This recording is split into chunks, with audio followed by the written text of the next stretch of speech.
What's up, everybody? Welcome back to another episode of Simple Songwriting. It's you. It's you. You're here. But it's also me, Saint Aria, your host. I am here today discussing the song "Miss Sunshine" by Machine Gun Kelly. It is the third single off of his upcoming album. I think it's actually coming out this week. Lost Americana. We already did breakdowns for Cliche and Vampire Diaries, so if you want to go check those out, they're on the channel. I didn't personally like Cliche, but I did somewhat like Vampire Diaries. I think Vampire Diaries did a lot of good things, but it wasn't necessarily exceptional at any of those things. But it wasn't necessarily bad the way that I thought that Cliche was. I thought Cliche was a good example of a song that tried to subvert itself, but didn't, or it attempted to with the name and like saying, oh yeah, this is all just going to be a bunch of cliches, but then in doing so actually became a very cliche song. So yeah, so kind of hit or miss here and there, but this third one is we're going to take a look at it and get through it all, and it's going to be good.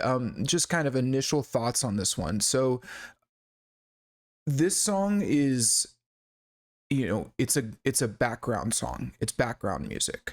It's like a fun, feel good song. It's specifically meant to be played like, on a playlist or when you're hanging out with your friends or in the car on a road trip or something like that. It's not necessarily like this deep, like super deep, super meaningful song.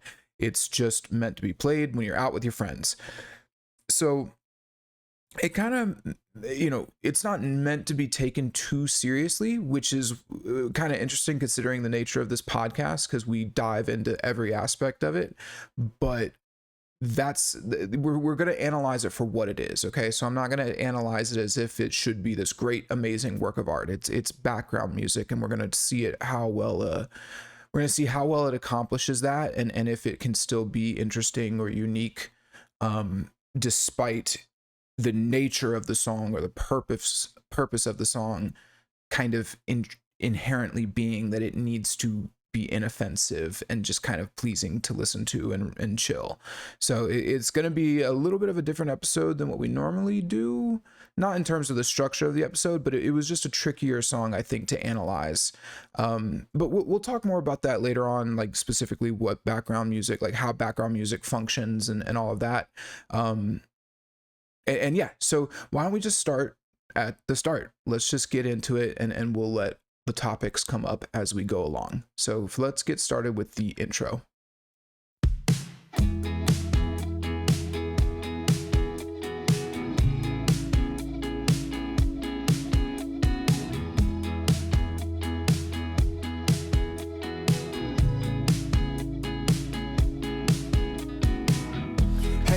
All right, so right off the bat, we get this like kick snare, boom, pop. Take a listen. And so then we get this really soft drum beat. It's just just like that, and it's very relaxing, very simple, and I think that it essentially keeps this same beat almost throughout the entire song. There's a few spots with a little bit of variation, like the pre-choruses and the second verse, but in general, it's mellow, it's relaxed. The drums are not going too crazy on this song. There's essentially there are on this section two guitar parts. So you've got one in the left ear, and it's playing this kind of like very relaxing, beachy ukulele rhythm, right? So the boom ba ba ba ba, and that's just on the off beats, right? So if you don't know much about beats are essentially like where your note falls in terms of the structure of the song. So you have like your 1, 2, 3, 4. This little ukulele sounding guitar is on the offbeat, so like 1 and 2 and 3 and 4 and so it's like ba ba ba ba, and so that's why it's a very common like not that song. 1 and 2 and 3 and 4 and 1 and 2 and 3 and 4 and so you can hear how that kind of gives it this little bop to it, like not bop, but it gives it a little bit of bounce, and it makes it kind of fun. So that left guitar definitely has a bit more of the energy. It's a little more, it literally is on the upbeats, and it's just more fun. But then you have this right guitar, and by right I mean like literally in the right ear of your speaker, playing this really relaxing, very mellow guitar. It's not, I wouldn't call it a drone. You know, I almost thought it was a synth at first because of how just like fluid it sounded. But if you listen very closely, you can hear the sound of the pick, the guitar pick hitting the string on the certain notes. So listen closely to that in your right ear. And if you have trouble doing that, just take your left ear out. Like if you're listening on AirPods, take your left AirPod out and play it, and you'll be able to hear it more clearly. So you can hear it's going like dum dum dum dum dum. Now it's got some pretty heavy effects on it. Oh, hold on. It sounds like it's a flanger. It could be a heavy phaser or a chorus pedal. Those three are kind of, they do very different things, but in terms of the effect that they produce, they can be used interchangeably depending on how you adjust the settings. But either way, there is this kind of like a watery effect on it that's making it have a wetter sound. And then like along with that, there is some light reverb on it as well. Versus there's almost no reverb on the guitar in the left. The guitar on the left is super dry. And so this is kind of interesting, these two guitars, because they really set the tone for the song quite well, actually. You know, on one hand, it's very fun and upbeat, and then on the other hand, it's very mellow and chill, because those two things aren't interchangeable. You can have plenty of upbeat, fun songs that are actually very hyper, and you know, we just covered last week. I covered Lost by Bring Me the Horizon, and I would say in general that's a pretty fun, upbeat song at parts, and it's definitely not mellow. In fact, it's the opposite, right? So yeah, these two guitars set the sound up and the tone and the vibe of the song really well. And then lastly, this took a few listens for me to catch it, but there is a very quiet synth in the middle of the mix. It's really tough to hear, but it's definitely there, and it's just kind of playing these like long notes. There is a tiny bit of bass in the synth, but I don't hear bass guitar in the verses. I don't hear the bass until it comes in on the pre-chorus. But yeah, I think the synth in the middle gives it a little bit more fullness and kind of brings it all together. So listen for that right now. You hear that boo? Listen for that frequency. Doom.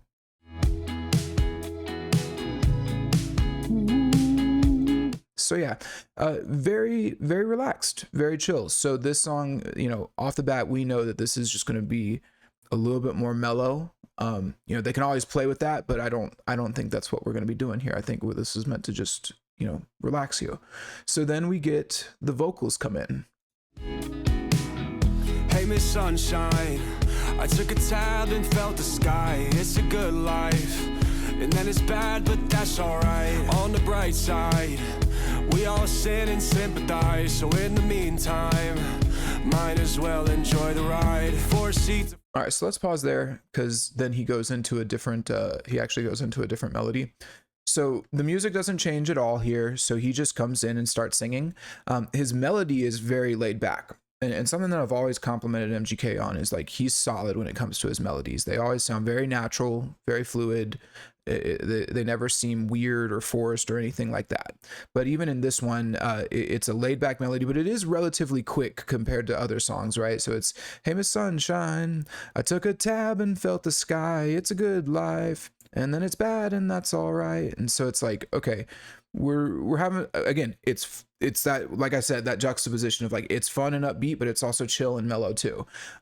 You can also hear whenever he's singing, you can actually hear him taking the breaths in between the lines, again, making it sound a little more natural. Listen for that right here. Life, and then it's bad, but that's all right. On the bright side, we all sin and sympathize. So in the meantime, Might as well. Yeah, hear that. Might as well enjoy the ride. And that's something that like some artists will do that, some won't. It typically is meant to give the song a more personable feel. Like it's meant to help you relate to the song a little bit more, and make it feel more natural and like you're actually at the live show, right? It makes it feel more lively, as opposed to maybe an artist that wouldn't want those types of sounds in there because they want the song to be more of like taking you somewhere else and seem more composed, I guess. But yeah, so it's good. The melody's perfectly fine. We're going to talk more about the vocal melodies later because he actually does a lot with this little verse musical section. He has 4 different melodies over the course of the song, 5 if you include the outro, which I don't know if I would. It's not really a melody, but yeah, it's all pretty good. Now, lyrically, kind of the same. These lyrics are fine. If anything, they're a little bland, just a little bit underwhelming, but they're not bad. So the first line is, "Hey Miss Sunshine, I took a tab and felt the sky." And so like right off the bat, if you don't know what a tab is, it's LSD. And so we're bringing the drugs out immediately. I'm going to talk about this in a moment. It's not like a huge I'm not like knocking the song necessarily, but it is something that I want to discuss because it's just interesting, drugs and songs. It's an interesting topic. But so the next few lines, it's a good life, and then it's bad, but that's all right. On the bright side, we all sin and sympathize. So in the meantime, might as well enjoy the ride. They're all kind of they're still relaxed. Like it's like, yeah, we all sin and sympathize and all of that, and it's a good life, but it's bad, but that's okay. And so they're kind of getting us just relaxed. Like even if you make bad decisions, you can still sit back and just have a moment every now and then, right? So there's nothing like groundbreaking necessarily happening here. It's more of just setting the lyrical tone of the song. But then, so let's get into the second half of the first verse, so that way we can. I think it'll be easier to explain or talk holistically about this first verse once we get through the whole thing. So let's just let it play through. We all sin and sympathize, so in the meantime, might as well enjoy the ride. 4 seats of 5 people about to take a day trip. Roll the windows, roll one up, let's make a spaceship. Where's the volume? Turn it up, who got the playlist? Everybody sings the song just like we're famous. Okay. So there we go. We made it through the whole, that's the whole verse. So in the second half, he speeds the melody up, he changes it and speeds it up. And then you have a girl come in. It's a woman named Emma Rosen. I've never heard of her.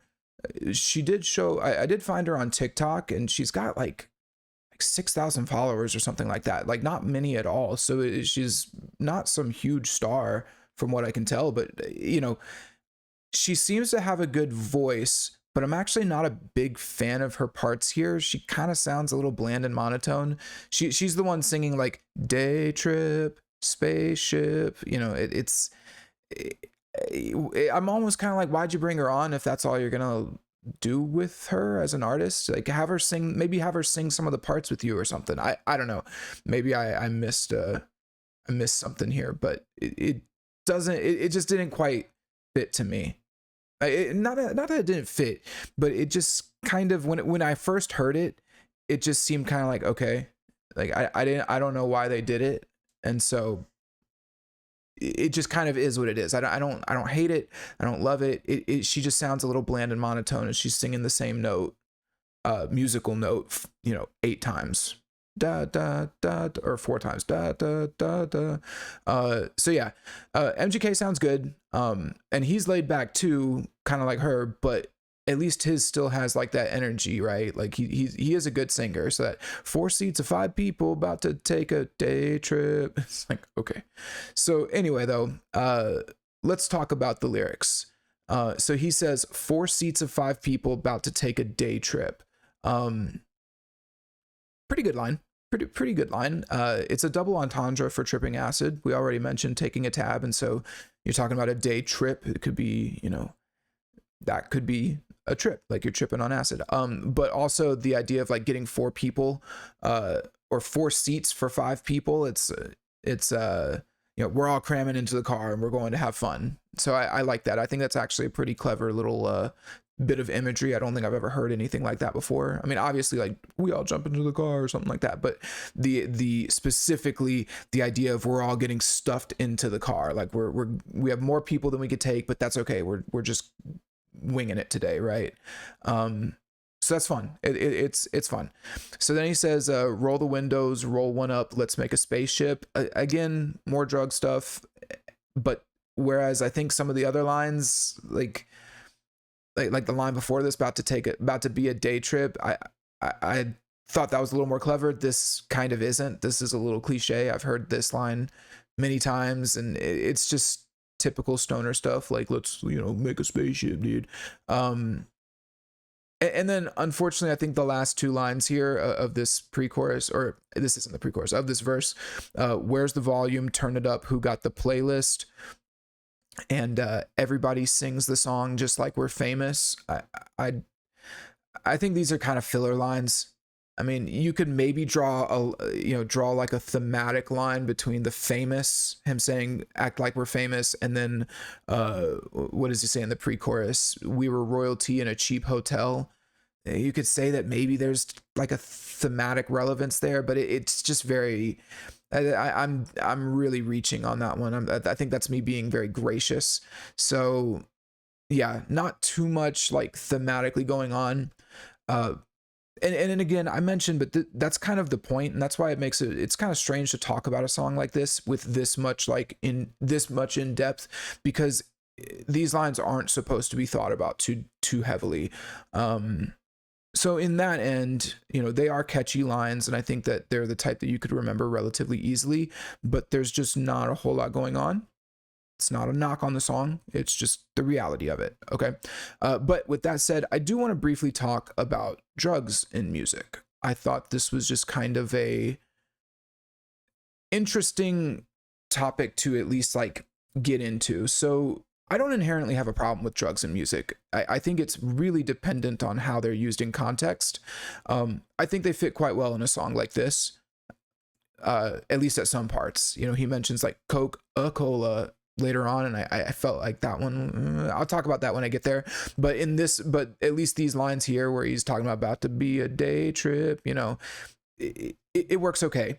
Maybe an example of them being out of place would be that new song that's popular, Ordinary by Alex Warren, where it's all like heavenly and about love and his girlfriend and all that shit, and he says like, whenever you're next to me, I'm higher than ecstasy. It's just like, that's cringe, and to me that comes off as a little bit immature, and like this is like you don't really care too much about the lyrics that you write, and it's shallow lyricism, right? It's like, how can I explain how amazing and wonderful my girlfriend is to me? We'll just say that she makes me higher than this drug. It's like cringe, cringe. So, but anyway, that's a different song. So overall, though, in general, I do think that songs about substances or substance references mostly come off as a bit lazy, and they're typically indicative of like a less coherent writer or writing style.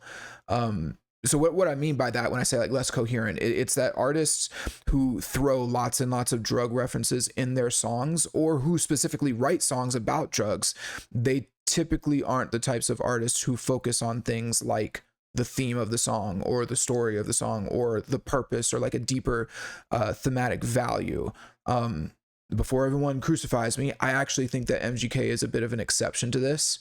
I just did a breakdown on Vampire Diaries, which was, funnily enough, written 100% by him, and it was great. Like, well, it was a good song, but it had a strong theme that he portrayed very well. It had a good song structure, and like the verse structures and everything elevated and escalated the story and move the story forward. So I don't want it to seem like me critiquing drug references. It's like I'm just writing artists off. They don't think about their songs, right? But I mean more about like when you look at some of these new rappers, their lyrics are just full of it. And this has always been a thing in rap music in general. rock music too, of course, but that's the difference to me. That's the difference between a band like Motley Crue and Guns N' Roses. Guns N' Roses had songs about drugs, but they had a lot of times their songs actually weren't about drugs. They were about like love and their passions and situations that they've been in, right? It wasn't always drugs. And I think that that's why Guns N' Roses to me has stood the test of time much better than Motley Crue has, at least in terms of their musical longevity. I find myself going back to Guns N' Roses much more, and I think when you look at songs like Estranged or November Rain or Locomotive or Coma, like those songs really stand out. And I don't think a band like Motley Crue, which was all about like substances and abuse and those things, I don't think that they're capable of writing a song like that, a big 9-minute epic like that. I know they wrote, what is it, Home Sweet Home, but it's not the same. It's just not the same. So yeah, when you look at a lot of these artists, though, their lyrics are just full of it. Talking about like weed, lean, Molly, Xans, Adderall, alcohol, all of it, right? Like it's almost like they can't even write a song without mentioning it. Like that's just all they know how to write. And in fact, a lot of the songs, it's not even that they can't mention it. It's like that's actually what they write about. They actually write about being fucked up on something, right? So to me, at some point I have to ask, like, why do they do this? Like, what's up with this? And if I had to give a reason, I believe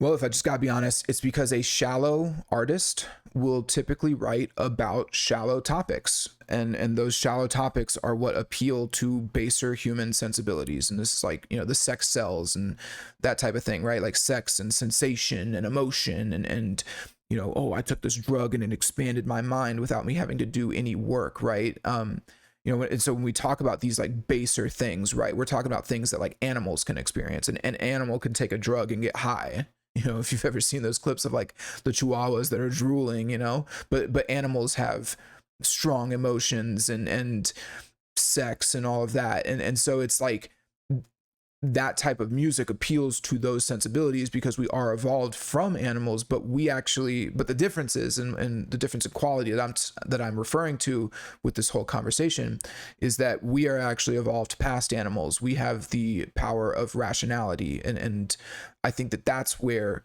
you get the deeper songwriting and deeper songwriters. And in fact, when you look at deeper songwriters, and I'm talking about maybe like y'all might hate me for this, but like Metallica or Avenged Sevenfold or these bands that are way, have much more longevity, or like maybe an Eminem, right? When he talks about drugs, he actually talks about how much he hates them now. If you go listen to his song Never Love Again off of Music to Be Murdered By, it's like he doesn't like drugs. And so in a lot of his songs, he might make a reference here or there, but Eminem is notoriously sober at this point, and he still has plenty to write about, right? So the point that I'm making is that I think that songwriters that have a little bit more depth to them and that want to write something more timeless or meaningful they typically don't go for things like drug references because those are just temporary experiences, right? So yeah, and that's the thing. I think a lot of people who focus on things like drugs in their songs, they tend to have the mentality that taking that substance is a form of expanding their mind and expanding their, horizons, so to speak. But I personally don't agree. I think that when you look at humans and how we actually are, we actually expand our mind through rational pursuits. We expand our mind through learning things, learning a skill, playing an instrument, creating art, learning a trade, basically doing the things that set us apart from other creatures, right? So yeah, all of this is to say, I've just over time noticed like an inverse correlation there between like and how much an artist will talk and focus on substances versus how much an artist will focus on the deeper themes and ideas and timelessness of their work. There is like an inverse correlation, and I just kind of wanted to point it out. Again, this song isn't necessarily an example of any of this. This song is actually, you know, a nice relaxing song, and MGK is not just this like super extreme shallow artist. I'm not like the biggest MGK fan, but he's not, I wouldn't say that he's like the worst thing out there or anything like that. It's just a lot of his songs are typically kind of hit or miss for me, but in general, this was just a topic I wanted to discuss. I thought it'd be fun if you know, leave a comment, let me know what you think. But yeah, with all that said, let's jump into the pre-chorus, which is actually my favorite part of the song. So let's go. Royalty, we were royalty in a cheap hotel, dazed and confused, but we cleaned up well, didn't need no help for a hell of a time.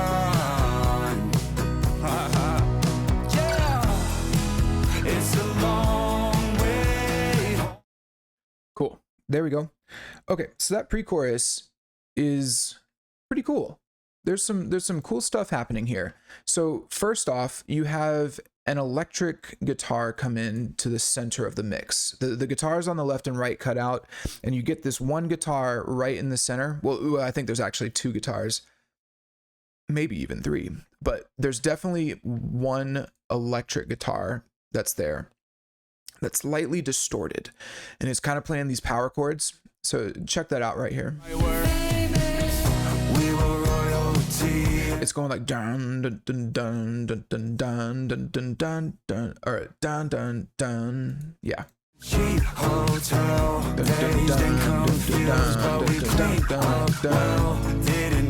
kind of hear it there chugging dun dun dun dun. For a hell of a time. So it's very lightly distorted, and I like that, because you wouldn't normally hear like an electric guitar on a song like this. They would keep it all acoustic and or clean, right? But this has definitely got a little bit of an overdrive in there. And what's cool is that it actually carries into the chorus, and I'll just call this out now. The right now the electric guitar is in the center of the mix, but what they do when the chorus comes in is that they actually double it. So they have two recordings, and they put one in the left and the one in the right, which means that this chorus or this pre-chorus has this feeling of like, okay, we're building energy. It's like in the center, and then we open up into the chorus. So if you've ever wondered that, like when you're listening to a song and why it like songs will seem like they open up, it's because they'll put stuff in the middle. Like, and when I say in the middle, I mean when you're listening on your headphones, think about like, close your eyes and imagine that you are that the instruments could be anywhere like around you, and now find where they are, and you'll notice the guitar sounds like it's right in front of you. And then when the chorus comes in, you'll notice, oh, it actually sounds like there are two guitars, one's over here and one's over here. And that's how they create that opening up sound, or that opening up in the song whenever we go into a chorus. It's very common to do that. So yeah, then also along with that, there is an acoustic guitar playing the chords along with it, so it doesn't lose that kind of acoustic laid back tone. We're just adding on that electric guitar to build some intensity. So listen for the guitars in the middle again. We were royalty in a cheap hotel, dazed and confused, but we cleaned up well, didn't need no help. You can really hear that acoustic guitar kind of sparkling there. No, no, no, no. And so yeah, I just like the way that they combine that. The guitars sound really nice together. And yeah, by having that acoustic guitar, it does keep that like liveliness to it too, because the acoustic guitar is especially a steel string, it's a very like energetic instrument. Cool. It does sound like there's a little bit of percussion that comes in here. I can't confirm it, but we were royalty in a cheap hotel, dazed and confused, but I may just be hearing the hi-hat or whatever that cymbal is going but it just, to me, it almost sounds like they brought it in a few little shakers or something like that. But again, I could just be totally hearing that. Now, to me, what makes this section really stand out is the chord progression and the way that the chord progression works. So for the first 4 bars, they stay on the same chord, and then so let's just hear that, and you'll hear what I mean when 4 2 2 3 4 3 2 3 4 4 2 3 4. And then on the fifth bar they switch over to that next chord. I really like that because the first time I was hearing it I was like, I kind of expected them to switch it on the second chord, but then they stayed in the same spot and I was like, okay, that's kind of interesting. And then that chord that they switched to is actually a little bit of an interesting one. I don't want to get into the theory, but I did look it up.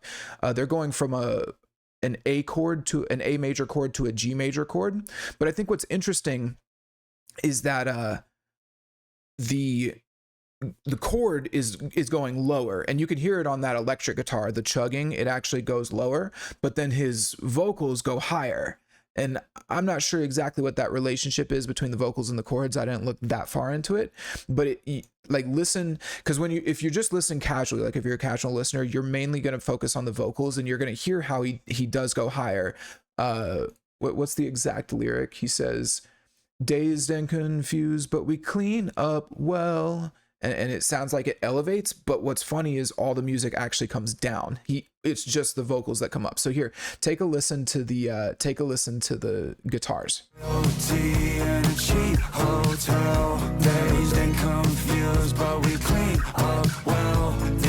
Yeah, dun dun dun dun dun dun dun. So it's cool, and it is still a major chord as well. So it stays kind of positive. Even though it goes lower and maybe gets a little darker, it's not like dark, so yeah, it's just cool. It's a cool little switch up, and then I think it goes lower again. Well, for a hell of a time. No, it goes back up. And then we go into the chorus, right? So yeah, it's a cool little transition, and it's an interesting structure for the chords that I like a lot.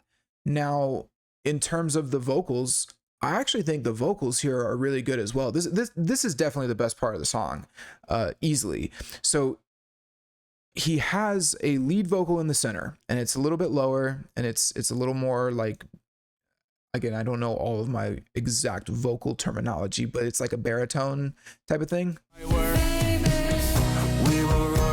Yeah, it's not baritone. I don't know exactly what it is, but you get it. He's like, we were royalties. And so, but what makes it interesting is that, and I don't know the exact number, but I want to say it's like 4. There's 4 harmonies or 4 other vocal takes playing with him. So he's got 2 harmonies in each ear, and they're all singing the same note, but it's the high harmonies. So listen real close. I mean, you can hear them, but it's like royalties and cheap hotels. Hotel days and confused, but we clean up well. Didn't need no help for a hell of a time. So yeah, it's a really nice harmony. Like, it has this kind of old school 70s vibe to it. The way that there's all of these, all these like background higher harmonies, but then he's just got this one kind of low harmony or low lead in the middle that's holding it all together. So it's really good. And I think also having all the instruments kind of in the center, because the drums are naturally panned to the center just by, that's just like the normal way you do it. But by putting the guitars in the center as well, it leaves a whole lot of space on the left and the right that's just kind of empty, and putting those harmonies there really gives the vocals like this spacious sound. I think that it makes this section probably the easiest section to sing along to, other than the chorus. But the chorus is, we'll talk about it. I actually think the chorus is a little underwhelming, but this section is very like fun to sing. We were royalty in a cheap hotel, dazed. Like, it's a catchy little melody. It's not too fast. And yeah, by having all of these vocals layered on top of each other as well, it makes it feel more lively on a vocal, and there's a lot of focus on the vocals. So yeah, it's good. I really like it. There's also a really nice rhythm here. To talk about the rhythm, it's I think a lot of times when it comes to songs like this, they kind of just write the music and then the vocals are just kind of floating over it, and then they'll maybe adjust stuff. But this whole section sounds very purposefully composed around this rhythm. And so all the instruments dun dun dun dun dun dun dun dun dun dun dun dun. And so yeah, I think it helps kind of accentuate the melody, makes it stick out in your head a little bit more, which is again why I say it's one of the more singable parts of the song. But above all that, it's actually catchy. Like it's a catchy rhythm, that dun dun dun. What is that? Is that a triplet? Dun dun dun dun dun dun. No, it's just quarter notes. So if you got your 1, 2, 3, 4, dun dun dun dun dun dun 3, 4, 1, dun dun dun. So it's cool. Simple, but it works really well. So yeah, last thing to talk about on this pre-chorus are the lyrics, which again, lyrics are pretty good here. So we start off with we were royalty in a cheap hotel. That's cool. So we've got imagery, right? He's not just telling us, yeah, we're a bunch of bums having fun. Like he doesn't have to say that. It's like, no, we're royalty in a cheap hotel. It evokes imagery and a mind state of like having fun and living lavishly, even if it's just for a day, right? Like we're just gonna pretend that we're royalty for one day. I think the music kind of has this grand sound to it too. So it all feels very like a little fancy dun dun dun with the vocal harmonies, and so it works. It all kind of works really well. He then says, dazed and confused, but we clean up well. It's not groundbreaking, but it's still nice. It's a perfectly fine line, and nothing too obvious. So then he says, didn't need no help for a hell of a time. So this is kind of the theme of the song, this one line here. Like, well, maybe. I wrote that note, but I don't know if I agree with it anymore. I don't know. Now I'm like questioning it all. This line is fun, but it's just, this song in general is about going out on your own and just having some fun. It's not, this line isn't too on the nose, but it still captures it. Man, I just kind of stumbled there for a second. Hold on. I need to drink some water. I'm talking a lot. So yeah, it might just be a combination of the music and the vocal melody as well, but to me this song just works, this line works really well. Like, didn't need no help for a hell of a time. So it's all good. So overall, yeah, this pre-chorus feels very very well composed. Like they put some work into it, and it flows really nicely.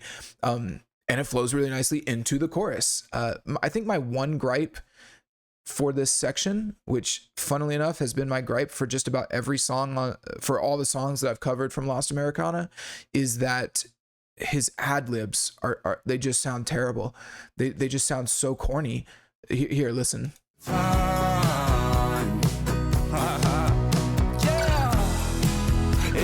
Yeah, like come on, man, really, come on.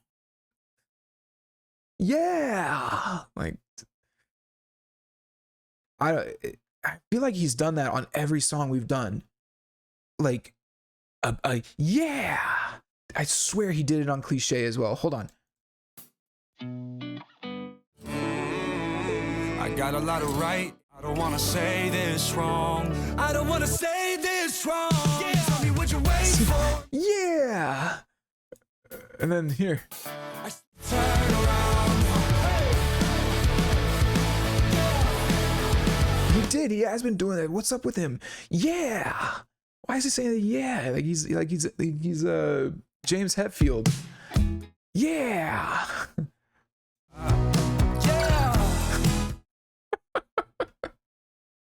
Yeah. They had to have just like, I don't know. That's wild. It doesn't. Anyway, I don't want to like just rag on him. I think that it's funny because I think this pre-chorus is really good, but man, I don't know who told him to do that, but it's so like off-putting to me. It's so like it just sounds so unnatural. It's not a deal breaker, all right? It's not, I'm not trying to be too nitpicky, but it just seems so unnatural. Like he didn't really want to do that, but some producer was like, dude, you just got to do it, man. It's the crowd's gonna love it. It's like, no. They take me out of the songs so badly.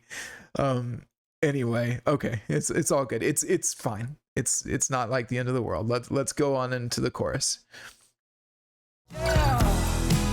It's a long way home.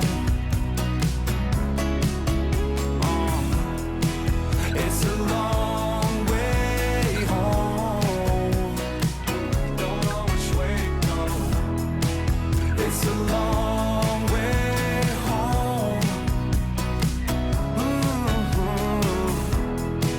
It's a long way home.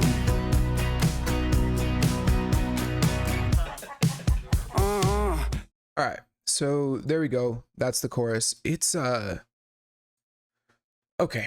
So overall, honestly, I think this chorus is a little underwhelming. You know, I already mentioned the electric guitars pan left and right. They feels like it opens up. The acoustic guitar does stay in the center though, but there is now this like additional lead guitar that comes in. It's like very slightly panned to the left, and it just has these little like call and response leads with the vocal line. So he says like, it's a long way home, and then the leads are fine. They're like just good enough to be like serviceable, but they're not blowing anyone's minds. So the real thing here is the core, like the vocals. I just think it's a little weak. I think that this line, it's a long way home, it's not a bad line, but it's an example of one of those, oh, excuse me. It's an example of one of those lines that's so ambiguous or it's like just ambiguous enough that it can kind of mean whatever you want it to mean. So like maybe you're having a fun on like an adventure, and you're far away from home, and so you actually like that it's a long way home. Like it's a long way home, but we're hiking up the mountain, right? Like you're taking pride in it. Or maybe you miss home, or maybe you're like driving back home after the adventure, and you miss home, and it's like the opposite end of that. Or maybe you're depressed, and home is more of like a positive mental state that you're trying to get back to by listening to this song and just relaxing a little bit. You know, it's a long way home. Like I wish I could get back to my happiness. Whatever, right? You get what I mean? Like it can mean a lot, but overall, I just don't think that it's quite strong enough as like the only lyric of the chorus. I know he throws in like a few ad libs, like don't know which way to go, but I don't think they really add much thematically. So overall, you know, there's not too much to say about it other than that. I think that he could have added a little bit of variation in there, and it would have been much better. I definitely don't think it helps that this chorus is as long as it is. It's 34 seconds long, which is like, that's a big chunk of time for a chorus, and it's the same thing, and then the second chorus repeats exactly the same as well. So like I felt myself kind of, I felt like that line, it's a long way home, was actually getting stale after the first listen. Like the first time I heard the first chorus, I was already like, oh, he's just saying the same thing. He's just saying the same thing over and over again. It's like, it's kind of a bummer, especially coming out of that really awesome pre-chorus, but I don't know, that's what they did. You know, you could have just added maybe like, it's a long way home, I've been gone so long, you know. That's not great, like, and it doesn't really add anything either, but it still just adds, well, it adds some variation at least. But yeah, I just, to me, it's like, I understand the idea of making a song, and it's just supposed to be relaxing, and you don't want to think too hard about it, right? And in doing so, you don't want to throw too many lyrics at the listener, you know, because then they have a hard time remembering it and memorizing it. But it still just feels a little lazy, and like almost like purposefully lazy. Like no, like keep it the same, man, just the same line over and over again. People like, I don't know. It's just not quite doing it for me. Again, you can have relaxing, chill songs with lots of lyrics, or more complex thematic lyrics, or something like that, right? And I'm not even saying like again, it's not even a bad line. It's just that it's the only line. So what do we really do with it? Um, so yeah, and that's really it. Like there's not too much else to say about the chorus. I mean, For a hell of a time. Yeah, it's a long way home. It's a long way home. yeah, it's fine. And that's, and again, I'm going to talk more about background music and like what it means and its role in the art of songwriting later, really at the end of the song. But I just think this is an example of like you can, even when you're making background music, this is kind of the conundrum, and I don't want to get too deep into it right now, but this is the conundrum of making songs that are purposefully made for like not being thought too hard about, or like just being chill and on a playlist when you're not paying attention, right? Like it's just meant to be in the background. The conundrum is that you almost purposefully have to restrain the like intricacies of the song. Like you have to purposefully make it like smooth, like any rough edges need to get smoothed over, and you don't want to push the listener too far. And I'm kind of like, you know, I'm not a fan of like pushing the listener just for the sake of pushing the listener, right? But like the idea that the song is purposefully made to not ruffle any feathers or push any buttons to such an extent that they can't have more than one lyric in the chorus, I just find it so underwhelming. And it's something that that's like the conundrum, right? And so it's just an interesting thing to point out. It's not like a bad chorus. It's just a little underwhelming and it doesn't really do much. So yeah, let's keep going. Oh, so it does exit out though into this kind of cool little like 4 count. Long way home.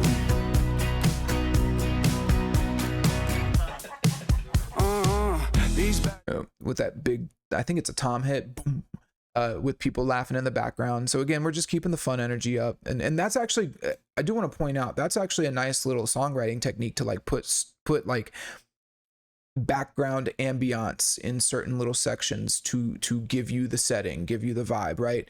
As much as I didn't like Sabrina Carpenter's Man-Child song, I have to give her credit for like the end of that song definitely feels like a big old barn house party. Jeez Louise. So yeah, good stuff, adding the ambiance, and he does it at the end of this song as well. So with that said, let's get into the second verse. These bad decisions I make is just me avoiding boredom. Call it ironic, I got money and pour decorum. Feels like I'm flying off coffee and Coca-Cola. Only lights on my horizon are ones that pull me over. Damn. All right, let's stop there because I think that there's some cool stuff to talk about. So the music is all the same.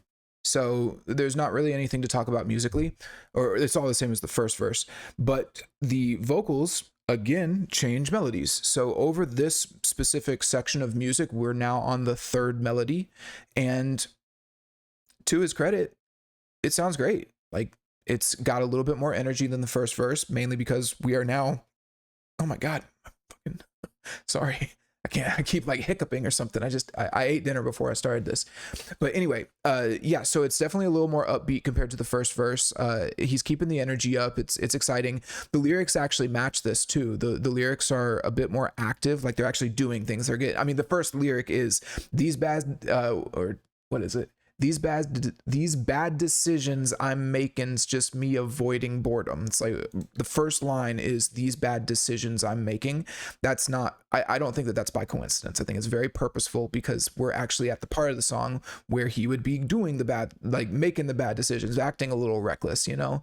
So yeah, it's it's not like an aggressive line by any means. Like when he says, "Oh, I'm making bad decisions," it's not like dark or aggressive. It's more of just like this kind of fun, reckless abandon, right?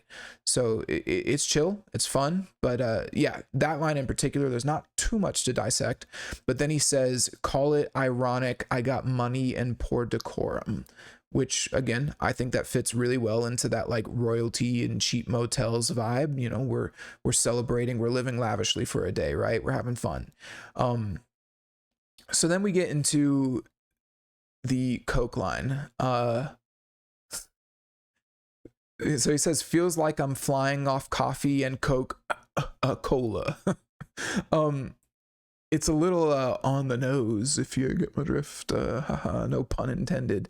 I do feel like if you were maybe at a party and you were actually engaging in illicit activities, this line would absolutely slap. You would be all over it, right? So I have to give it that credit.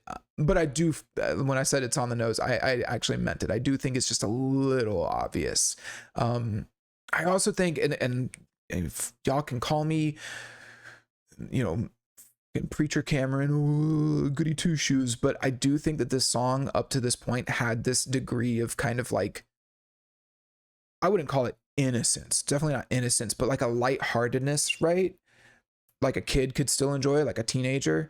But then with this line, I do think that he's like, he's right on the line. He's right on the line of like, you know, because there's a difference between weed and Coke, right? Like there's a huge difference between those two drugs. And so it's like, he's starting to, like, when I say he's like right on the line, no pun intended, by the way, on the line. But it's like, you know, we're losing a little bit of that like fun, like blossomy lightheartedness by mentioning this specific substance. So again, I might be reaching there. That might be a little bit of a nitpick. I don't think it's a bad line. It's fun. It stays in the theme. I just think there's this element of this song up to this point that like maybe a 14-year-old or a 15-year-old can enjoy. And then we get into that. And it's like, yeah, sure, they can still enjoy it. I'm not saying that. But like,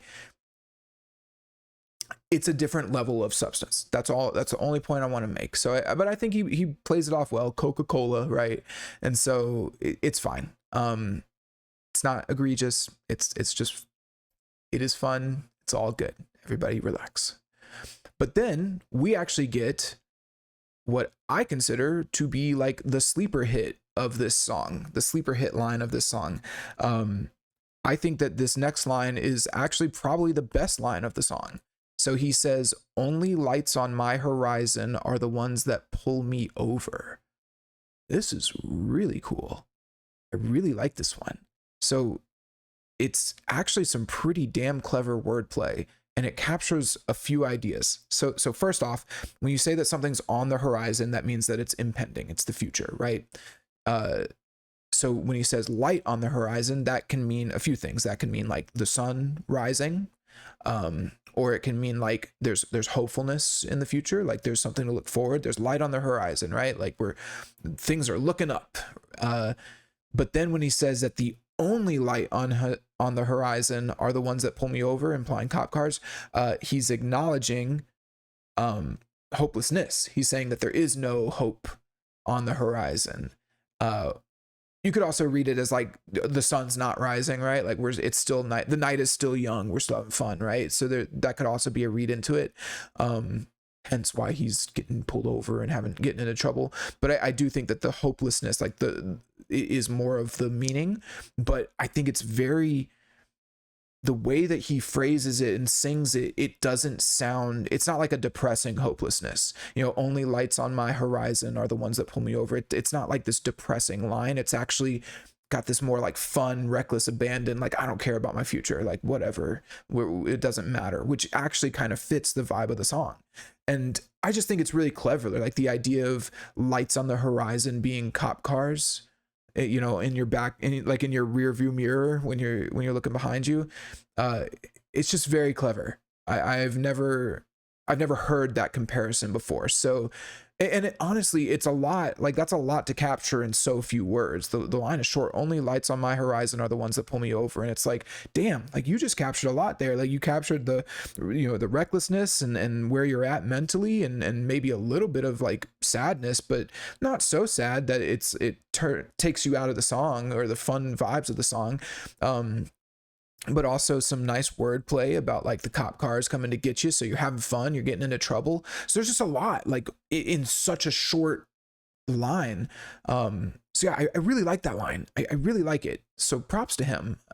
It's like I said, it's kind of the sleeper hit because it comes and goes really quick. And then we go right into what I would consider like the bridge, right? So it's just this line that like, and I also think the line before it about like the Coca-Cola, I think that's almost just, to me, that's like I feel like that line is almost a little too cliche. It's like, oh, Coca-Cola jokes, but like this line is, but I feel like that's the line that a lot of people would gravitate towards and remember and laugh at. But then this line is like the deeper line that to me is way more impactful and way more interesting. So I feel like the Coca-Cola overshadows the cop cars a little bit here, and they shouldn't. This is a really good line. So yeah, good stuff. So then we get into the bridge. And I call it the bridge. So this song has kind of done something interesting with the structure. It's not a 3-chorus song. It's only a 2-chorus. So it goes verse. So each verse has 2 sections to it. So you got like a verse 1A, verse 1B, pre-chorus, chorus, verse 2A, verse 2B, kind of, and then pre-chorus, chorus, and then like a short outro. The reason I say kind of on the verse 2B is that to me, this actually feels more like a bridge. It's not quite it doesn't feel like it's the same thing as a verse, but it does retain the same chord progression and essentially the same music. It's just, it has the impact, or it seems to take the place of a bridge of a song. So I'm going to call it the bridge. But yeah, let's let it play. Me over down. I'm a drifter, let me go. It's the only life I know. Chasing vultures and black crows to the promised land I'm sold. We were okay, so all the music cuts out except for some like kind of low passed claps. So they're sort of filtered or mixed into the background, right? Listen. Sorry, not there. Let's go back just a little bit further. Let me go. And actually, so what that is that's a low pass filter. So for those of you who don't know mixing terms, a low pass filter is essentially a filter that allows low frequencies to pass through. And so it does that by canceling out higher frequencies. What they do a lot of times, is very common, is that they engage that filter and then they set it to slowly disengage and open up more and more of the higher frequencies. And so when you first hear these, like it sounds like the claps or snaps or something like that. When you hear those claps, they sound very like muffled, boo, boo, clap, clap, and you hear them start to open up. That's them disengaging the high pass or the low pass filter. So take a listen to those claps and hear how they start to open up. Horizon are ones that pull me over down. I'm a drifter, let me go. It's the only life I know. Chasing vultures. They didn't open up quite as much as I thought they would. But yeah, that's why they sound kind of muffled and they're not as like prominent in your ears, is because there is a low pass filter engaged on them. Also, he keeps the kind of drony mellow guitar playing in the right ear, but cuts out the upbeat guitar, which is kind of fun because, again, when you have these two guitars playing different parts, but they capture 2 different vibes, you can kind of pick and choose when you want to use them. And he does that at the outro too. He only keeps the upbeat guitar on the outro, which makes the outro sound a little bit more fun and upbeat. And he does the opposite here. He keeps the droning guitar and takes out the upbeat one in order to make it sound a little more mellow and relaxed. So yeah, take a listen to the mellow guitar. I'm a drifter, let me go. It's the only life I know. chasing vultures and black crows. So yeah, then the drums come back in, all the full instruments come in, right? So it only stays there for a few measures, but it gets the point across, and it's fine. Again, variation. It's not like mind blowing, but it's cool. Now regarding the vocals, I do want to, again, for like the third or fourth time on this song, compliment him, because we are now on the fourth separate vocal melody over what is essentially the same verse music. And again, it sounds really natural, sounds really smooth, very fitting. Doesn't sound out of place at all. Pull me over now. I'm a drifter, let me go. Let me go. Now, what's very interesting here is the layering. He has layered this to hell. Not in a bad way, but there are so many vocal layers here. Now, I'm a drifter, let me go. It's the only life I know. To me, it sounds like he's got 6 vocal tracks going. It sounds like he's got 2 in the center, with maybe like one being a little bit lower and one being a little higher, and then 2 on the left and the right. But it's tough. Even I'm having trouble picking it apart when you really try to focus in on it. I'm a drifter, let me go. Because I feel like I'm even hearing like a higher one in there too. I'm a drifter, let me go. Something like that. Drifter, let me go. Let me go. Listen for that. Let me. Drifter, let me go. Do you hear that? That like really quiet in the center. Let me go. Go. Drifter, let me go. It's like Backstreet Boys type shit. Like it's cool. It's actually really good. Like it sounds great. I wish he'd do layers like this more often and with more complicated songs, like song compositions. Because I mean, this is really, really well done. But yeah, overall though, it sounds really nice. It's very relaxed. It slows things down for just a moment. So yeah, now lyrically, here's the thing. This does take, to me, I said this takes the place of a bridge, but this is where we get into that, again, like the conundrum of songs that are background music and they're meant to not really be thought about, and they're not super deep, and they're just meant to chill. There's not really a conflict in this song, at least not in the sense of like there's something that needs to get resolved. To me, this is more about like just relaxing and chilling. Maybe that's what you could say the conflict is. It's like, oh, it's about just learning to relax every now and then. But that isn't really challenged. So when we get here, it's like, okay, we've got the bridge, and these lyrics to me have like this sense of being a little bit deeper. You know, the lyrics are, yeah, I'm a drifter, let me go. It's the only life I know. Chasing vultures and black crows to the promised land I'm sold. And it's like, they're very nice sounding lyrics, but they're just kind of there. They just sort of fill the role. Not bad, but it's just kind of again, that's the conundrum. I don't want to knock this song. I genuinely am not trying to knock this song for not being like this thematic epic masterpiece, right? But that's the conundrum of background music, is that they typically aren't these thematic epic masterpieces. So what do we look at? Like how do we find the value in them, and what are we supposed to analyze? So I'll talk about that a little bit more. We're almost at the end of the song now. So we have the pre-chorus again, but there's no change. It's the only and I'm sold. We were royalty. So it's all the same, and then we have another chorus.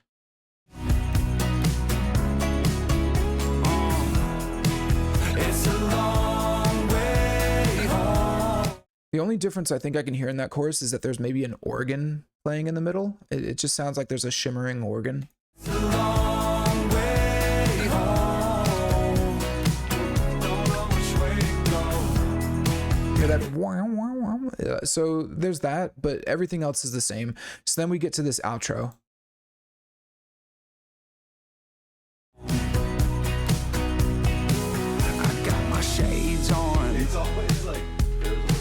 Because the day's long. I'm on the highway. The droning guitar is cut out. I got to move. And then we just fade out with some claps and cheers and shit. So yeah, yeah, that outro is basically just the verse music, but with the mellow guitar cut out, which I think is kind of cool. Again, like just picking and choosing which guitar you want to fit the sections best. And it does make this section feel a little more upbeat and less mellow. I got my shades on. It's always like, Or not necessarily, yes, upbeat, but fun, I think is the word that I'm going for. And it works because he's, you know, doing a little fun thing with his vocals. Because the day's long. So now he's singing a little lower with the with that, like, what's it called, vocal fry, I think it's called. I got my shades on. Yeah, it's fine, it's fun, he's having a good time. I don't want to, I do think it's a little like, you know, it's funny stuff like this. If you're a fan of the artist, you love stuff like this. If you're not a fan, it doesn't quite hit the same. I'm lukewarm on MGK. I'm not like the biggest fan, but I'm not like a hater. At least I don't think so. I'm not too much of a hater.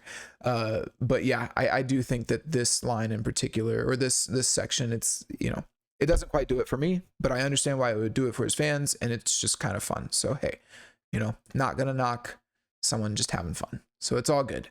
But yeah, so that really brings us to the end of the song, honestly. So now let's get into like the big topic for this song that I really want to discuss, which is background music.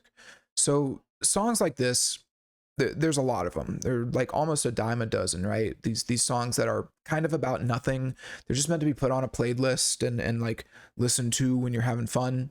On one hand, they capture pretty much exactly what they're going for. They're usually pretty good at that, but that's typically because what they're going for is very simple and generally non-offensive. It's like no thought, all vibes, right? It makes it kind of interesting to analyze because there's not really a deeper point to the song. There's not really a deeper theme or idea at play. But that's the point. On one hand, it's accomplished exactly what it set out to accomplish. It's you're not supposed to think too hard about it. It's just a fun, relaxing song to put on when you're hanging out with your pals. But on the other hand, they are an easier type of song to create, and they are much more common in every genre. So think about like background music in like rap, right? You'll have trap rap where you can't even understand what they're saying. You just put it on in the background, or like at a club, right? You've got like retro lo-fi, like the lo-fi studying girl who actually just graduated apparently on YouTube. Yeah, so just like retro lo-fi, relaxing jazz, background music, all of that stuff. Or red dirt country is another good one. You know, just music that isn't meant to really be thought about or stimulate your brain. It's meant or move you. It's just kind of there to create the ambiance, the specific ambiance that you are looking for. This isn't necessarily a bad thing. And in fact, it's probably one of the most interesting things about music is that it can 100% just be a supplement. It can be just part of your movie or your video game or a TV show or your life, right? Like music in a lot of ways for most people is nothing more than the background soundtrack to their lives. You know, when you go to the gym, you play some metal. When you're out fishing with your family or something, you put on some country. When you're studying in your room, you put on a little jazz. If you're playing Dungeons and Dragons, you put on some fantasy tavern ambiance, right? It's like you can find, like, that's one of the cool things about music is that it has this ability to just sort of be in the background and be purposefully made in the background. I don't know of any filmmaker that made a film purposefully for it to not be paid attention to and for it to just be playing in the background, right? Or like a book, right? Like you can't read a book in the background while you do other things. I mean, maybe if you're doing an audiobook for sure, but that's not typically the point of a book. So here's the ultimate point I want to make, right? Which is, I think a lot of people don't understand that music. I think that most people think that that's all music is the background noise. It's the background soundtrack. And so the point I want to make is that music is actually, it can be much more than that. It has the same artistic validity as something like a book or a movie or a TV show or a video game on its own. Music on its own, right? With music, you can tell a story, you can set a scene, you can stimulate your brain, open your mind to new concepts or ideas. And sometimes it can do it much more profoundly than those things can, because there's just something about music alone, especially a great song, right? That just, it just, it's like when you read a book and people say that the book is better than the movie, right? And it's usually because when you're reading the book, you actually have to use your creative imagination to create the scene in your mind. Music can do that for you. And so there's just this, I guess what I'm getting at is that the ability, our ability to mold audio into recorded art is incredible. And there's so much we can do with it. And so, I think that's just something that's gotten lost on a lot of people. That music is actually an art form that can challenge you and make you rethink your perspectives and stuff. And it's actually fun to go out and see, find songs and ideas and musical pieces that are not what you would normally listen to. Someone left a comment on one of my videos the other day talking about how there used to be so much diversity in metal and rock singers, and how that's for the most part just been washed away. Everyone sounds the same these days, and it's true. They're all going for the same thing. And it's like, I've tried to wonder about this trend. I mean, is it just that, younger kids or the younger generations don't even think about music as being something that's like intellectually stimulating, and it's instead just about the vibe? It just seems like a lot of today's music was like tailor-made to conform. Like, it's purposefully trying to conform to what other stuff sounds like so that it doesn't stick out.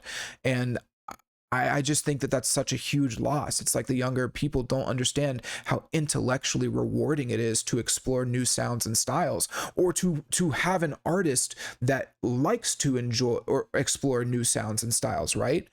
It's like music just exists to fulfill what the younger artist or younger audience wants, rather than challenge what they think they would want. Something that I tell people all the time, one of the reasons why Avenged Sevenfold is my favorite band is that, as for the past 20 years, as long as I've been listening to them, they've always seemed to give me the album. When they come out with a new album, they always seem to give me the album that I didn't know that I wanted. And it always just completely changes my mindset on like songwriting and music. And I'm like, wow, I would have never thought to do something like that, or I would have never gone for something like that. And so it's always just, I don't know what I'm getting, and I always go in with no expectations, and they always deliver, because they have a similar philosophy of like, music is about, pushing forward. It's about finding deeper levels of creativity and beauty in audio. So yeah, if you walk away from this video with anything, just let it be this: like, Miss Sunshine and songs like it they're fine. They're good songs. They're fun. They fit a vibe, and that's okay. But there is so much more to songwriting as an art form, and I don't think that you should deprive yourself of that exploration. Go listen to something like Estranged by Guns N' Roses, or Cosmic by Avenged Sevenfold, or Empire of the Clouds by Iron Maiden. In fact, I think that's a really great one. If you don't know, Empire of the Clouds is 18 minutes long, and it's basically like a little short film, but it's a song. Put the song on, lay down on your bed or on the couch, close your eyes, and just get lost in the song. Let it take you away. Don't deprive yourself of that experience. It's really some of the most rewarding stuff, especially if you care, especially if you really care about music and art. It's so beautiful what we can do. So yeah, expand your horizons with stuff. at least as far as what you think a good song is or should be or whatever, and understand that it's really that constant pursuit of like more higher forms of creativity and beauty that ultimately becomes the most fulfilling part of being creative in general. So yeah, I hope that, you know, that sticks and that maybe means something to some of y'all, and I'll appreciate it. But anyway, with all that said, let's go through a few last minute points and then we can close this episode out. So yeah, the purpose of the song in general was to just write a relaxing song meant to be played when you're hanging out, getting in trouble with your friends. It's the genre is just a soft rock alternative type of thing.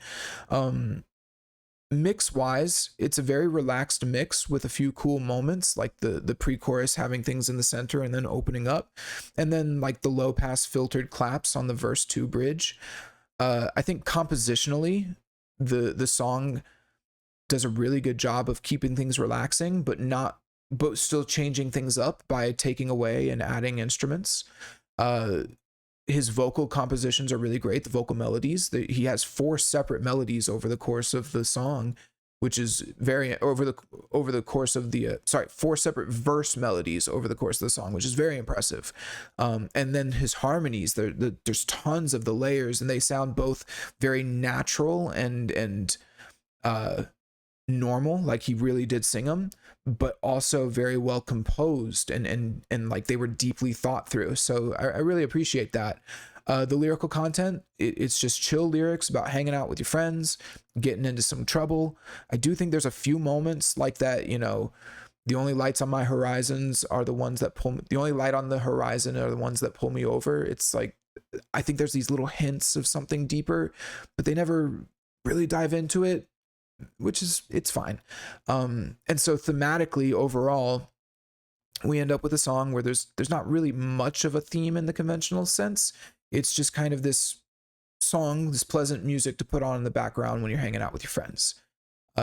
If I'm being gracious or generous for the theme, I could say that it's about escaping the chaos of life and just enjoying things every now and then. I think we could maybe go with that for the theme.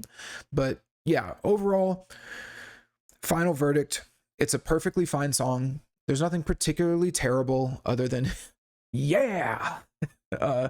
But there's nothing that's like particularly incredible either. There's a few small standout moments. But overall, there's not really like a deeper meaning to pull from this song. It's just kind of about hanging out and having fun, which is the goal. And so it accomplishes its goal.